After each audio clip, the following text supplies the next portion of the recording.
2024 has maybe not been the most positive year for Destiny, but it's definitely been one of the biggest years of content that we've had in a very long time. We've had some of the biggest weapon changes and ability changes to build crafting and especially weapons. And I thought it'd be cool to look back over 2024 to see what weapons am I using right now and what weapons have I used the most over the course of the last year. Not only weapons that have recently came out, but also weapons that I've had for years, and see what weapons are still prominent even in the current new sandbox. So without any waiting, let's get straight into the video. Alright, so the first weapon on the list is the Recluse. This is the Into the Light version, and as a fan of all of the 900 round per minute submachine guns, they're one of my favorite archetypes in the game. I absolutely love the Recluse. I spent so much time during Into the Light figuring out what is the best role for this gun and what role I like to use. I ended up with Feeding Frenzy and Frenzy. Now, this is for a couple reasons. So, there's these good perks, right? You have Void, Repulsor Brace for survivability.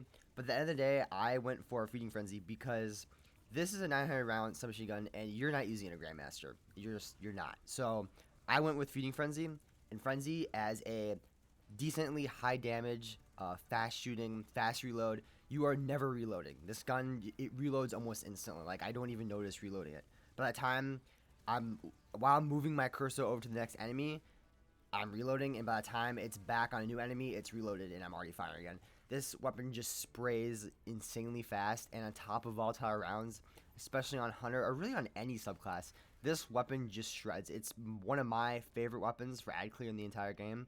If I will take it over anything.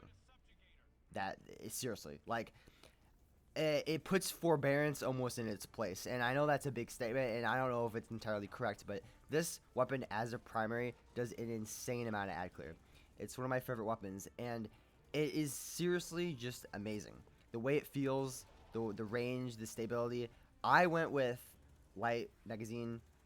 Most people will probably go with ricochet rounds, but I opted for just even more reload time, decreasing the range slightly, because in the end, 9 round per minute machine gun, you're not going far with this thing. And even when I have to shoot something flying in the air or something that's decently far away, like you see here, it just absolutely just demolishes it. Like, the range isn't even that bad compared to something like the Summoner, which is actually the next thing on the list. Now, the Summoner is a weapon that it comes close to Recluse.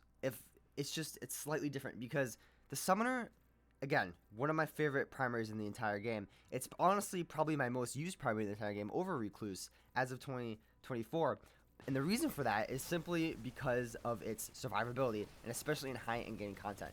I play a ton of high endgame content, and the Recluse, unfortunately, in high endgame content just doesn't perform extremely well. Most of the time, you're sitting in the back of the room, especially in stuff like flawless runs, dungeon runs, where I cannot die.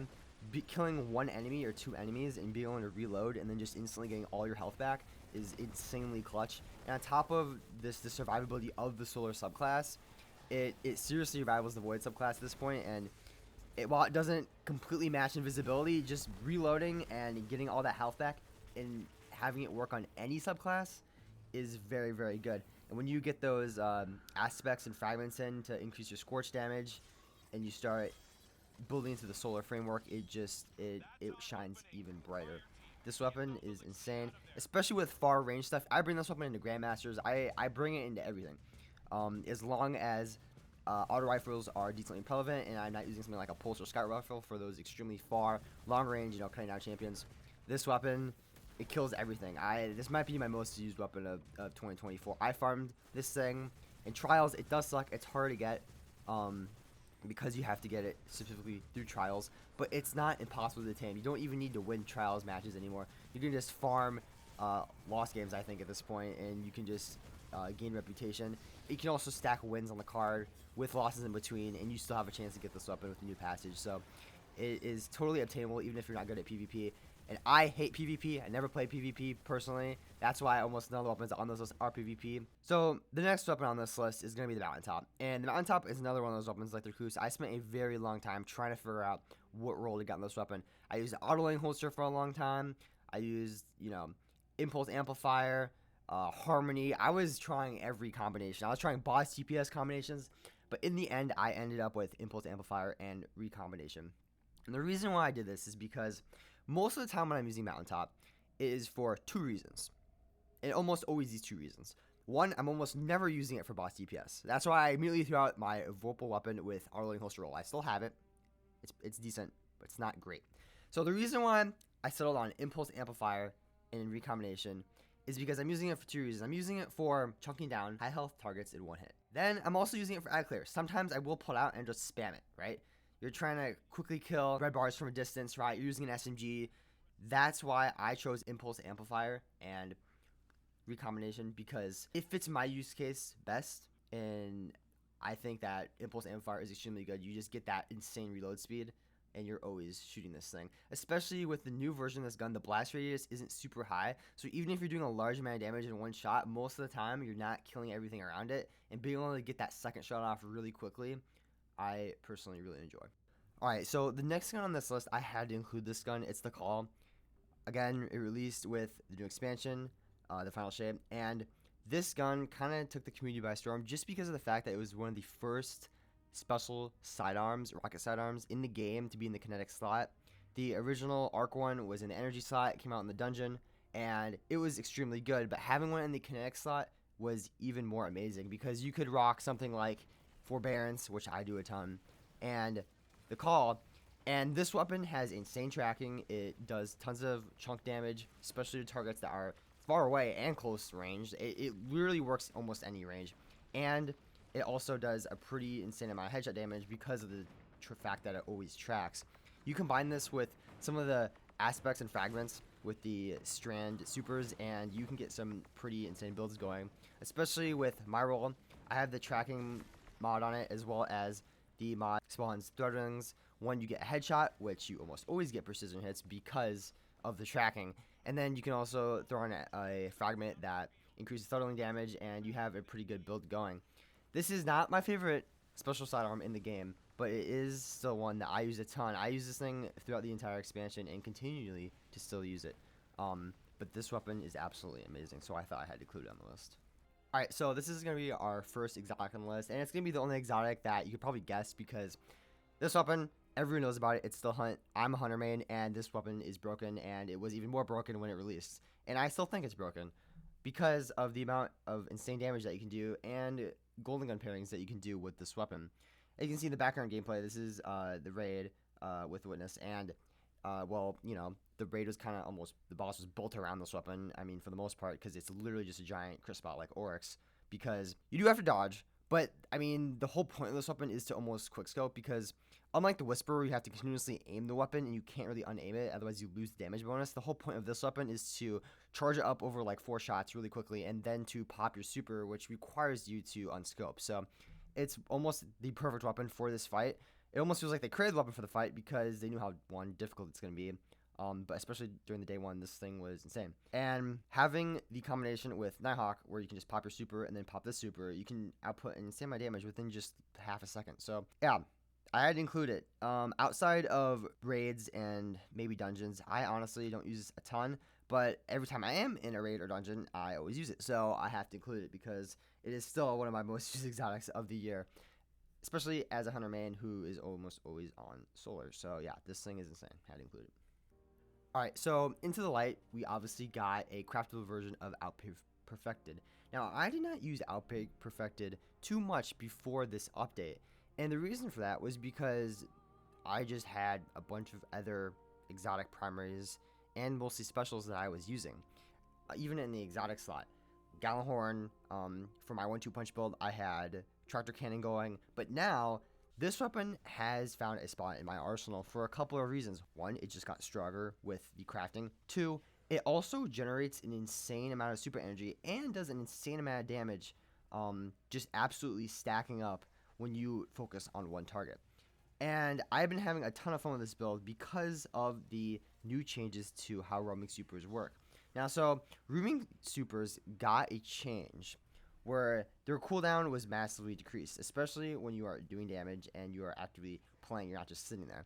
So because of this change, you're able to pop your roaming super extremely fast and way faster than something like golden gun or single shot supers. And they did this because almost no one was using roaming supers. And on top of the roaming super buff, they also added a damage increase. And I've been using a ton of Arc Strider recently with Arc Staff, it like two hits champions for like the most part. If I do two combos, any Grandmaster champion is dead.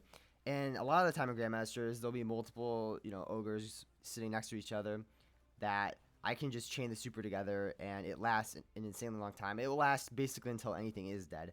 And I've even been using it for some boss damage, especially in the new exotic mission. I'll just pop it, and one, insane survivability with everything flying around you. But on top of that, you're doing insane damage, and you get it back faster. So I have been using Outbreak a lot more simply for super regeneration, and I like it better than Bad Juju just because of the way damage works around it. And you can even use it for boss DPS in those day one scenarios where you're down to a sliver, you're out of heavy, you're out of special ammo, and you can use this weapon to finish a lot of bosses off because of how much damage it does, and that's why I love it so much. The last exotic weapon on this list is going to be Buried Bloodline. It is funny how many exotic weapons came out of Into the Light and how many I actually end up using. I use some of the exotic weapons from Into the Light more than I use almost any exotics that have come out this year. But Buried Bloodline, I have been using a ton because of how powerful Rocket Sonics are. I already praised the call, and this thing is the call on steroids. One, because it's exotic and has the extra damage buff being an exotic weapon. But it also has increased tracking, and it applies weaken, which means that if I have my Void Exotics on, I'm playing to the Void Synergy, I have my Void Aspects going, I just go invisible every time I kill something. So, one, it does insane damage, and I can also pair it with double special with something like Mountaintop.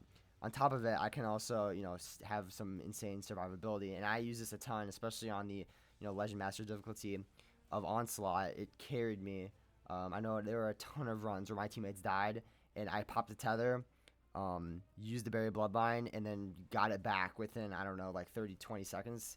It came back instantly, especially with Mobius Quiver. So this weapon on Hunter, I've only mainly used it on Hunter because I'm a Hunter main, obviously. But this weapon is insane. So I had to include it on the list.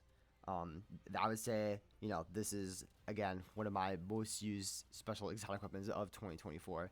And it is one of my favorite that has come out of Into the Light, especially. Alright, this weapon should be no surprise. Forget 2024. This is probably one of my favorite and most used weapons of all time. I have 19,000 kills on it.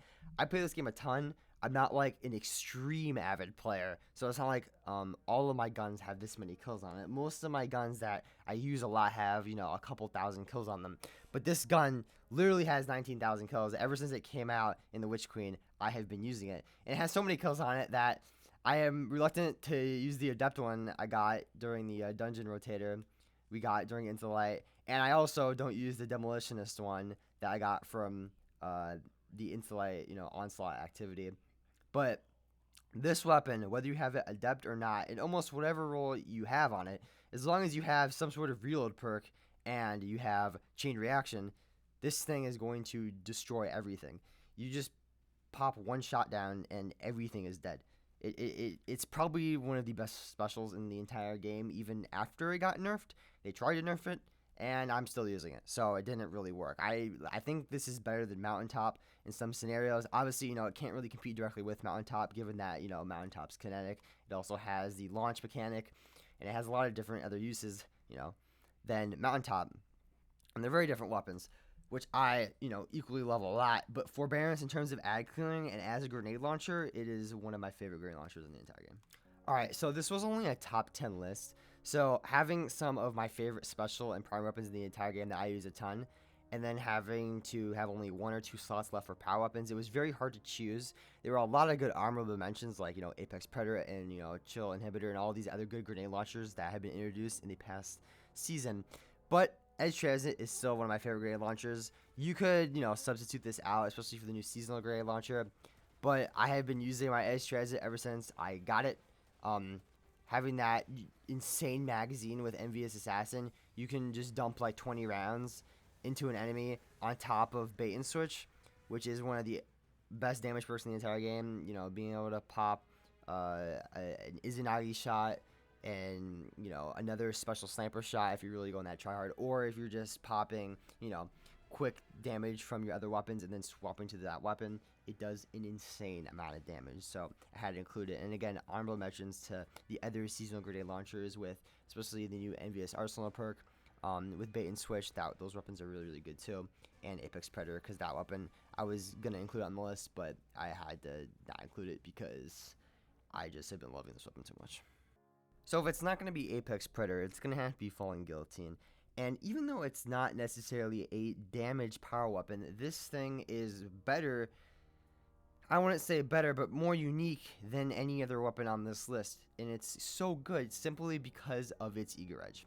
You can substitute this weapon for almost any other sword with Eager Edge in the entire game. You know, the half swords from 30th Anniversary, very good weapons too. But this, I love Vortex frames, so I had to include this one. I also love Falling Guillotine just as a sword. Ever since, you know, Season of Arrivals, been loving Falling Guillotine, and now that has Eager Edge, it's just even better. You can wall skate, you can shatter skate, you can do any type of skate in the game, you can speed run, and those are all very important things. So that's my number 10. Now, those are my top 10 weapons of Destiny 2 2024. I hope you guys enjoyed. Honestly, with just these 10 weapons, you could probably do almost any activity in the entire game right now. Grandmasters have been easier than ever. Raids have been easier than ever. And besides maybe like solo flawless in dungeons, you can use these 10 weapons to pretty much do any PvE content in the entire game. And some of them, like Recluse and the Summoner, aren't even bad in PvP either. You can totally even use the PvE rolls in PvP, but of course, you'd want to farm for some PvP rolls. But that being said, I hope you guys enjoyed the video.